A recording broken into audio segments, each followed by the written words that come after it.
Welcome back to middle education. Finally कक्षा 10वीं के अंग्रेजी विषय का पेपर हो चुका है और आप सब पेपर दे करके आ चुके हो। मिडिल एजुकेशन आप सबके लिए लॉन्च किया था हाइब्रिड सैंपल पेपर। अब हम देखेंगे कि हाइब्रिड सैंपल पेपर से कितने नंबर के क्वेश्चंस आए हैं हमारे बोर्ड एग्जाम में।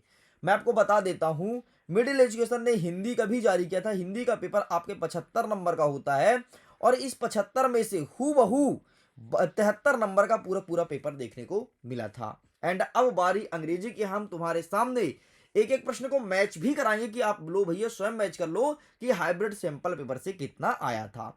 हम आगे बढ़ते हैं। अगर मैं पैसेज की बात करूं तो पैसेज का मैं ट्रिक बताया था और मैं क्लियरली मेंशन किया था कि पैसेज हाइब्रिड सैंपल पेपर से नहीं आएगा, ना तो आएगा आपका नोट मेकिंग, क्योंकि ये तो कहीं से भी उठा के देता है ना। पैसेज का मतलब क्या होता है? अनसीन पैसेज, मतलब जिसको कभी किसी ने देखा नहीं, तो ये नहीं आएगा। मैं पहले मेंशन किया था एंड सारे बच्चों को मैं इसका ट्रिक बताया था सॉल्व कैसे करना है। एंड अब हमें मिलाना है प्रश्न क्रमांक 4 से। चलो देखते हैं कौन कौन सा प्रश्न आया है। सबसे पहले ऊपर वाला पूछा है आपका एसएलसी मतलब स्कूल लिविंग सर्टिफिकेट। ये आपको देखने ही मिलेगा सेट नंबर 1 के प्रश्न क्रमांक 4 से। आओ हम ले चलते हैं आपको सेट नंबर 1 में। आप देख पा रहे होंगे कि यहां पर क्या लिखा है, सेट नंबर 1 बकायदे मेंशन है। सेट नंबर 1 आपने देख लिया। एंड आगे बढ़ते हैं। आप यहां पर भी देखते जाना, यहां पर भी सेट नंबर 1 लिखा है, ठीक है, ताकि आपको ये ना लगे कि सर आप बीच बीच में छुपा छुपा के दिखा रहे हैं। ठीक है, आगे बढ़ते हैं। देख लो सेट नंबर 1 ही चल रहा है। आगे बढ़ते हैं, देखो सेट नंबर 1 चल रहा है। ठीक है, आगे बढ़ते हैं। ये रहा भैया, थम जाओ। क्या लिखा है? स्कूल लिविंग सर्टिफिकेट, कोष्टक में लिखा है SLSCTC, मतलब यही आपके बोर्ड एग्जाम में आया था। तो देख लीजिए ये प्रश्न आपके सेट नंबर 1 से आया था, जैसे कि मैंने बोला था। नेक्स्ट हम देखते हैं अब अथवम क्या कहता है। अथवम प्रश्न कहता है कि अपने दोस्त को पत्र लिखो बर्थडे पार्टी में बुलाने के लिए। ये आया है सेट नंबर डी के प्रश्न क्रमांक 4 से। तो आइए अब ले चलते हैं सेट नंबर डी में। ये रहा है आपके सामने सेट नंबर डी, 4 नंबर आपको दिख रहा होगा। हम आगे बढ़ते हैं। अब फटाफट देखते हैं कि कौन सा क्वेश्चन हमारे एग्जाम में आया है। ठीक है, तो आप देख लो अभी क्या चल रहा है, सेट नंबर डी, मतलब सेट नंबर डी ही चल रहा है, देख लीजिए ध्यान से। ठीक है, अब हम आगे बढ़ते हैं। तो ये रहा, क्या लिखा है? बर्थडे पार्टी, मतलब जो मैं अथवा में यहां दिया था वही सेम अथवा में आपके रियल पेपर में देखने को मिला है। और जो मैं ऊपर वाला क्वेश्चन सेट नंबर ए में दिया था वही क्वेश्चन सेट नंबर आपके ए रियल पेपर में देखने को मिला है। ठीक है, अब आगे बढ़ते हैं प्रश्न क्रमांक 5 की तरफ। इसमें कहता है ए से आपको लिखना था 150 शब्दों में, आओ दिखाते हैं। जो पहला प्रश्न है ये आपके सेट नंबर ए से आया था। दूसरा वाला सेट नंबर बी के बी और डी में दिया गया था। तीसरा वाला set A B C D A B D में दिया गया था। चौथा वाला ए बी डी में दिया गया था। एंड पांचवा वाला सेट नंबर ए में दिया गया था। सब कुछ टोटल 100% क्वेश्चन आपके हाइब्रिड सैंपल पेपर से ही आए हैं। मैं मिलवा दूं एक दो मिलवा देता हूं ताकि आपको तसल्ली हो जाए। तो चलो मैं यही मिलवा देता हूं, साइंस वाला। ठीक है, और तुम जो बोलोगे वो मिलवा दूंगा। सारे के सारे आए हैं, सारे के सारे। चलो, ए में आया है, बी में आया है, डी में आया है। आओ ए खोल के दिखाते हैं। ठीक है, ये क्या लिखा है बच्चुआ? ये लिखा है सेट नंबर 1। ठीक है, ये देखो साइंस वाला। ठीक है, ए के बाद किसमें? बी में था ना। आओ बी में ले चलते हैं। देखो यहाँ पर क्या लिखा है, सेट नंबर बी। आओ यहाँ देखते हैं कि इसमें से कौन सा आया था। एंड हम आगे बढ़ते हैं बढ़ते हैं बढ़ते हैं एंड यहाँ पर पहुंचे। ठीक है, एंड ये देखो डेली इन साइंस, ये देख लो। नेक्स्ट आपका क्या था? Set number D. हम ये देख लो यहाँ पर क्या है, 4 नंबर लिखा है सेट नंबर डी। एंड यहाँ पर ये देखो मॉडर्न साइंस, ये देखो यही आपके एग्जाम में देखने को मिला था। ऐसे ही आप मिला लेना, बकायदे सेट लिखा है तुम्हारे सामने, सेट पेपर भी अवेलेबल है। अगर तुमने ग्रुप में जुड़े होगे तुम्हारे पास आ गया होगा, वहां से तुम एक एक चीज को मिला लेना।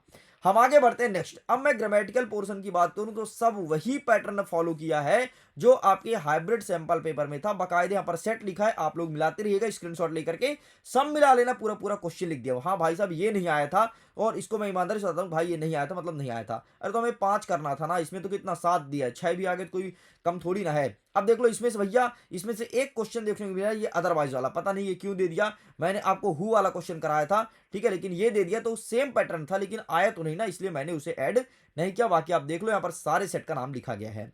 आगे देख लीजिए बाकी सेक्शन नंबर डी में। अरे ये सब छोड़ो यार, हम इसको क्यों देख रहे हैं, क्यों टाइम वेस्ट कर रहे हैं? ज्यादा इंपॉर्टेंट होता है हमारा क्वेश्चन आंसर। आओ फटाफट देखते हैं क्वेश्चन आंसर कौन कौन से देखने को मिला था। तो मिलाते हैं क्रमशः एक एक चीज को। ठीक है, यही ज्यादा इंपॉर्टेंट होता है, बच्चों को यही टफ लगता है। देखो सबसे पहले मैं बात करता हूं प्रश्न क्रमांक 11 की। 11 में पहला कह रहा है कि व्हाट डिड लेंचो हॉप। कुछ मत कर भाई, तू जंप कर जा, कूद जा सीधे सेट नंबर बी में। और हम कूदते हैं सेट नंबर बी में। ये देखो क्या लिखा है, सेट नंबर 2। आओ मिलाते हैं, आओ मिलाते हैं सारे प्रश्न को। क्या कहता है पहला प्रश्न? लेंचो हॉप, देख पा रहे हो, लेंचो फॉर, ठीक है। तो देख लो इसका भैया सेट नंबर आप बी का पहला प्रश्न। नेक्स्ट देखो, where did ceremony take place, ठीक है, क्या लिखा है, सेट नंबर बी के 11 नंबर में देखने को मिलेगा। आओ दिखाते हैं, ये देखो सेरेमनी टेक प्लेस, मतलब जैसे मैं दिखाया हूं पहला दूसरा, वैसे के वैसे ही क्वेश्चन आपके एग्जाम में आ गया है, पहला और दूसरा। आगे बढ़ते हैं, तीसरा नंबर देखते हैं। तीसरा नंबर कहता है आपका सेंट्रल लुक और नरेटर स्ट्रगली, ये चीज बोला है सेट नंबर ए 14 नंबर में देखने को मिलेगा। अब मतलब हमें इसके लिए सेट नंबर ए पढ़ना पड़ेगा। हम गए सेट नंबर ए में, यहां पर देख लो सेट नंबर एक मेंशन है, एंड आपके सामने दिखाते हैं 14 नंबर का, ठीक है। एक सेकंड, 14 नंबर का प्रश्न ये रहा, ठीक है। अब इसमें से कौन सा आया है जरा मैं कंफर्म कर लेता हूं। इसमें 14 का मेड द मैन वाला आया, ठीक है। तो ये देखो मेड द मैन नीचे वाला प्रश्न देखने को मिला है, देख पा रहे होगे। तो इस प्रकार से अब तुम आराम से मिलाते रहो, सारा का सारा प्रश्न वही आया। मैं और मिला दूं, चलो रैंडम मिलवाते हैं, हम मिलाते हैं जैक फ्रूट वाला, ठीक है, जैक फ्रूट वाला। ये सेट नंबर सी के 11वां के 5वां वाला प्रश्न है। सेट नंबर सी खोल देते हैं भाई साहब, ठीक है। ये देखो सेट नंबर सी लिखा है स्पष्ट रूप से, देख पा रहे होगे। चलो सेट नंबर सी मिल गया। अब 11वां का कौन सा दिया था, 11वां का 5वां, आओ दिखाते हैं 11वां का 5वां। ये देखो सेट नंबर सी लिखा है बकायदे, मिला लो एक एक चीज को, ठीक है। इसीलिए कहता हूं हाइब्रिड सैंपल पेपर को परचेस कर लो अगर तुम्हें बेहतरीन तैयारी करनी है तो। 11वां का 5वां, ये देखो जैक फ्रूट्स। अब बताओ, और तुम्हारे इसमें कौन सा नंबर पे है, तुम्हारे इसमें भी 5वें नंबर पे है, समझ गए। तो ये है हाइब्रिड सैंपल पेपर, इस प्रकार से आप बोर्ड एग्जाम में टॉप करोगे। इतना ही नहीं, अगर आपको अभी भी हाइब्रिड सैंपल पेपर परचेस करना है तो 20 रुपए में एक सेट का मिल रहा है। लेकिन एक सेट लेने से कोई मतलब नहीं, क्योंकि आप देख रहे हो कि आपको 4 सेट से ही सारे क्वेश्चंस आ रहे हैं। तो अब जब इंग्लिश में आ गया ना, तो और सेट में क्वेश्चंस आएगा ही आएगा, इस बात की गारंटी देता हूं, क्योंकि इंग्लिश ही थोड़ा टफ होता है। जब वहां फंस गया मतलब सब जगह फंसेगा। तो प्लीज जाकर के, चाहे गणित का हो चाहे आपके संस्कृत का, सारे विषय का हाइब्रिड सैंपल पेपर खरीद सकते हो। प्रत्येक विषय का आपका 4 सेटों में बनाया गया है, मतलब इसकी कीमत आपका 80 रुपए होता है। लेकिन 80 रुपए पे आपको नहीं करना है, अगर आप अभी लेते हैं रात 12 बजे के पहले तो 70 रुपए में आपको दे दिया जाएगा, वरना इसका रेट बढ़ने वाला है। खरीदने के लिए सिंपल सा इस क्यूआर कोड को स्कैन करके पेमेंट कीजिए। पेमेंट का स्क्रीनशॉट इस नंबर पर शेयर कीजिए विथ ट्रांजैक्शन आईडी।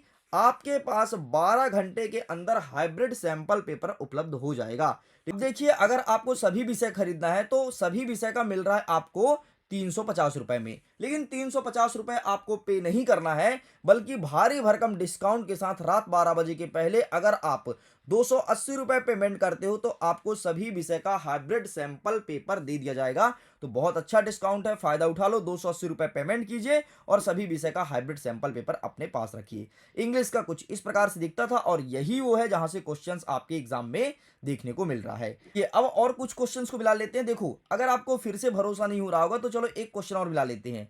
हम मिला लेते हैं प्रश्न क्रमांक 12 का पहला नंबर। यहां पर लिखा है fire and ice stand for the poem.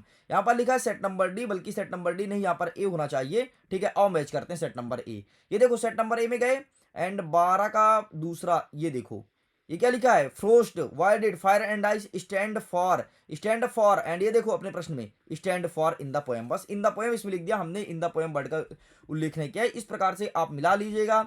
आपको इसका पीडीएफ मैं टेलीग्राम पर सेंड कर दूंगा ओपन में, ठीक है, ओपन में सेंड कर दूंगा इस पेपर का पीडीएफ और बकायदे 4 सेट। आप आराम से मिलाइएगा इत्मीनान से, और अगर परचेस करना है तो जल्दी जाकर के आप इसे परचेस कर लीजिए। सो मैं वीडियो को एंड करता हूं। Thanks for watching. खुश रहिए, पढ़ते रहिए, मुस्कुराते रहिए। जल्दी मिलते हैं नेक्स्ट सब्जेक्ट के साथ। Okay, bye bye.